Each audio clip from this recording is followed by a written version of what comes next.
அடுத்த செய்தி, சென்னையில பாத்தீங்கன்னா பல இடங்களில் சென்ற ஆண்டு 2025 ஜூன் இந்த சம்மர் காலகட்டத்தில் முன்னாள் முதல்வர் மு.க.ஸ்டாலின் வந்து 53 இடங்கள்ல ஸ்மார்ட் வாட்டர் ஏடிஎம் அப்படிங்கிறத திறந்து வச்சாரு.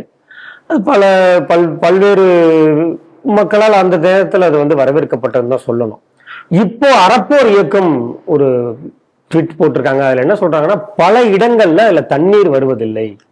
3 வருஷம் கான்ட்ராக்ட் அது. ஆக்சுவலி பல இடங்கள்ல மெஷினே இல்லை, பல இடங்களில் அது இருந்ததற்கான அடையாளமே இல்லை.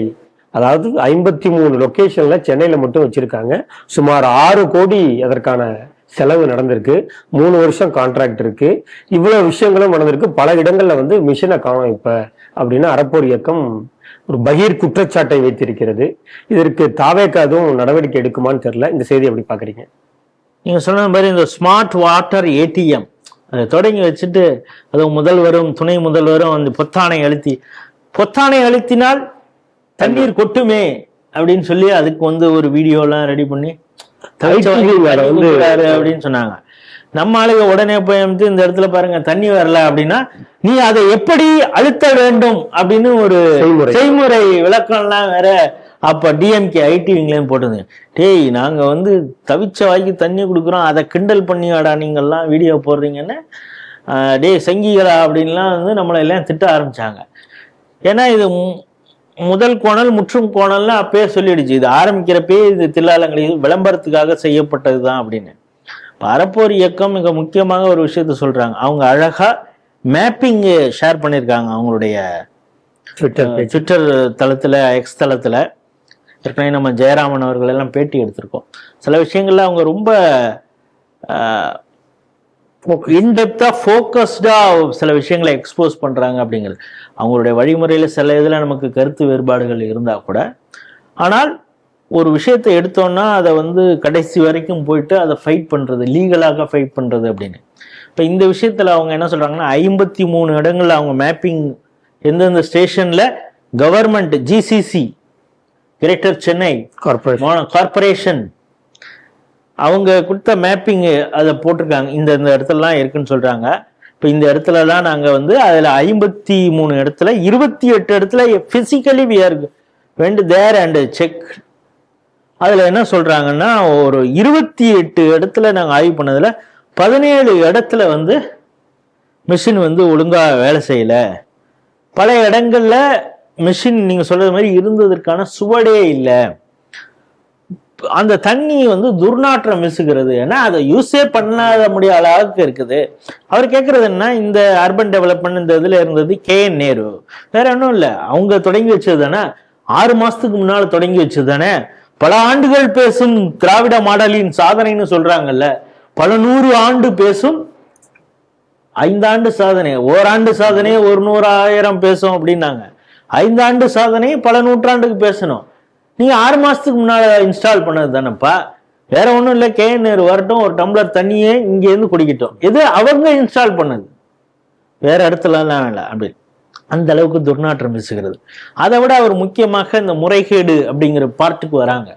எங்க வராங்க அப்படின்னா, 100 லிட்டர் வரைக்கும் தண்ணி கொள்ளளவு கொண்ட இயந்திரங்கள் இருக்கக்கூடியது வந்து 11.5 லட்சம் ஒரு மிஷின். நீங்க 53 × 53 போட்டுங்க, எவ்வளவு கோடி ரூபாய் அப்படின்னு. இப்ப என்ன சொல்றாங்கன்னா, இப்ப நீ இது போல ஒரு மிஷினை வாங்கியிருந்தீங்கன்னா, வாங்கி இன்ஸ்டால் பண்ணிருக்கீங்கன்னா, அதுக்கு ஒர்க்கிங் ஆர்டர்னு ஒருத்தவங்களுக்கு கொடுத்துருப்பீங்க. இன்னார் Bhaskar industries water purifier industries RO என்னவோ ஒரு கம்பெனி வச்சிருக்கீங்க, நீங்க சப்ளை பண்றீங்க அப்படின்னா உங்களுக்கு வந்து இந்த ரேட்டுக்கு பர் யூனிட் 11.5 lakhs இந்த இதுக்கு ஒர்க்கிங் ஆர்டர். நீங்க வந்து ஒரே ஆளுக்கு கொடுத்துட்டா கமிஷன் அடிக்கிறான் அப்படின்னு ஏதாவது லீகலா எவனாவது போயிடுவானே அப்படின்னு சொல்லி உனக்கு 2 கம்பெனி கூட, இப்ப இவரும் அதே இதுக்கு போட்டு தான் அவருக்கும் கொடுக்குறோம், இவருக்கு கொஞ்சம் அவருக்கு கொஞ்சம்னு கொடுத்துருக்கணும், 2 பேர் சப்ளை பண்றான்னு வச்சுங்க. நீ அந்த 3 வருஷம் இது வந்து அதோடைய மெயின்டெனன்ஸ் இதெல்லாம் நீ பார்க்கணும்.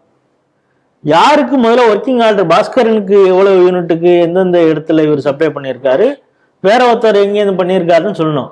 அதற்கான டீட்டெயில் ஆன்லைன்ல எதுவுமே இல்லை. ஆனா இவங்க தான் வந்து சிங்கிள் விண்டோ பாலிசி, எல்லாமே வந்து டிரான்ஸ்பரண்ட் கவர்னன்ஸ் அப்படின்னு சொல்லிட்டு நாங்க போய் பார்த்தா எதுலையுமே ஒர்க்கிங் ஆர்டரே இல்லை, யாருக்கு இவங்க கொடுத்துருக்காங்கன்னே தெரியல அப்படின்னா இதை வந்து சப்ளை பண்ண உடனே அவனுக்கு பேமெண்ட்டும் ரிலீஸ் பண்ணியிருப்பாங்க. பேமெண்ட் ரிலீஸ் பண்றதுக்கு முதல்ல ஒர்க்கிங் ஆர்டருக்கே ஒரு கமிஷனு, அந்த பேமெண்ட் போறதுக்கும் உடனே கமிஷன் கொடுத்துருப்பாங்க, வாங்கியிருப்பாங்க. அப்படிங்கிறப்ப இதை வந்து இதுல வந்து அக்கௌண்டபிலிட்டிங்கிறது எங்க இருக்குது, யார்கிட்ட இருக்கு? அப்பனா இந்த புதிய அரசாங்கம் இதன் மீது என்ன நடவடிக்கை எடுக்க போகிறது அப்படின்னு அறப்போர் இயக்கம் கேட்டிருக்காங்க. அது சரியான ஒரு இது. இப்ப பாத்தீங்கன்னா நீங்க சொல்ற மாதிரி இது கோடை காலம், ஜூன் மாசம், இந்த நேரத்துல தான் எல்லா படத்துலயும் தண்ணீர் தேவை இருக்கிறது. கோயில் வாசல்னு நீர்மோர்லாம் வழங்குறாங்க. ஆனா இங்க அரசாங்கம் கொடுக்க வேண்டிய தண்ணீர் எங்கேயும் கொடுக்கல. இப்ப நேத்து பாத்தீங்கன்னா எக்ஸ் தளத்துல நரேந்திர மோடி அவர்கள் இப்ப எந்த ஆண்டும் இல்லாத வரை இந்த அளவு வந்து இப்போ 1-2-3 செல்சியஸ் வந்து வெப்பம் அதிகமாகிருக்கு. காரணம் கிளைமேட் சேஞ்சு, நிறைய இடத்துல வந்து டீஹைட்ரேஷன் அதிகமாகுது, நீங்க நிறைய தண்ணி குடிக்கணும், ஒரு நாளைக்கு எத்தனை தண்ணி குடிக்கணும் அப்படிங்கிறதெல்லாம், இது தண்ணி குடிக்காம போனீங்கன்னா உங்களுக்கு என்ன பிரச்சனை வரும், அந்த விஷயத்தெல்லாம் நேற்று எக்ஸ் தளத்துல மக்களுக்கு ஒரு விழிப்புணர்வு கொடுக்கறது மாதிரி அவர் பேசியிருக்காரு. ஆனா அப்ப தண்ணி கவர்மெண்ட் தண்ணீரும் கொடுக்க சொல்லியிருக்காரு. அது ஒரு புண்ணியம், அது நமக்கு செய்யறது ஒரு கடமையா நினைச்சு நம்ம செய்யணும்னு. இப்ப இங்க கவர்மெண்டே கொடுக்கலையே தண்ணியே, கொடுத்த தண்ணி அந்த இருந்த மிஷினே வேலை செய்யலையே, அதுல முறைகேடு, அதுல வந்து கமிஷன் வாங்கியிருக்கிறாங்களே அப்படிங்கிறது ஒண்ணு. இப்ப பாத்தீங்கன்னா எந்த அளவு இப்ப விஜய் கவர்மெண்ட் வந்த உடனே கல்குவாரி எல்லாம் வந்து ஆய்வு செய்துட்டு அவர் ரீல்ஸ் பிரபுவா அது ஆரம்பத்தில் ஒரு சீன் பொண்ணுங்கிறதுக்காக அங்கங்க பண்ணிட்டு 28 கல்குவாரிகளை நாங்கள் மூட போகிறோம் அப்படின்னு அறிக்கை கொடுத்துருக்காங்க. 3 ஆண்டுகளில் 2000 அடி வரைக்கும்லாம் தோண்டியிருக்காங்க. அவங்களுக்கு என்ன இது கொடுத்தாங்க, பனிஷ்மெண்ட் என்ன? பனிஷ்மெண்ட்டுங்கிறது இல்லை, உங்களுக்கு ஆர்டர் கொடுக்கும் பொழுது கல்குவாரி நீங்க ஏலம் எடுத்திருப்பீங்க, எத்தனை அடிக்கு தோண்டணும்னு அவங்க சொல்லியிருப்பீங்கல்ல. 2000 அடி தோன்ற வரைக்கும் இவங்க பார்த்துட்டு இருந்தாங்களா அதிகாரி? பல இடங்களில் அதிகாரிகளுக்கு இவ்வளவு தோண்டிருக்காங்களே தெரியாது யார்கிட்ட கதை. ஆனா அந்த சூழியல் போராளிகள்லாம் இதெல்லாம் பார்த்துட்டு என்ன சொல்றான் அப்படின்னு. இப்ப நேத்து அண்ணாமலை ஒண்ணு ஃபிளேர் அப் பண்ணியிருக்காரு. என்னன்னா இப்பொழுது முட்டை அதிகரிச்சிருக்குது விலை, ஆனா இதுக்கு முன்னால வந்து விலை குறைவாக இருந்தப்போ அதிக அளவு பர்ச்சேஸ் பண்ணி ஸ்டோரேஜ். ஆனா முட்டைக்குன்னு ஒரு செல்ஃப் லைஃப் இருக்கு. மாசக்கணக்கெல்லாம் வாங்கி வச்சுலாம் ஸ்டோரேஜ், அந்த கெப்பாசிட்டி இங்க பெரிய அளவு அணுக்கம் இல்ல, அப்படி வைக்கவும் முடியாது. அந்த பொருளுடைய இது ஆயுசே எவ்வளவுன்னு இருக்குது. அப்படிங்கிறப்ப இதை பத்தினையும் ஒரு விசாரணை பண்ணணும். ஏன்னா $3.73 இருக்கும் பொழுது பெரிய அளவுல ப்ரொக்யூர் பண்ணிருக்காங்க. இப்ப விலை ஜாஸ்தி, அந்த நேரத்துல சப்ளை பண்ணலாம் அதே ரேட்ல அப்படிங்கிறது மாதிரி இது பண்ணிட்டு இருக்காங்க.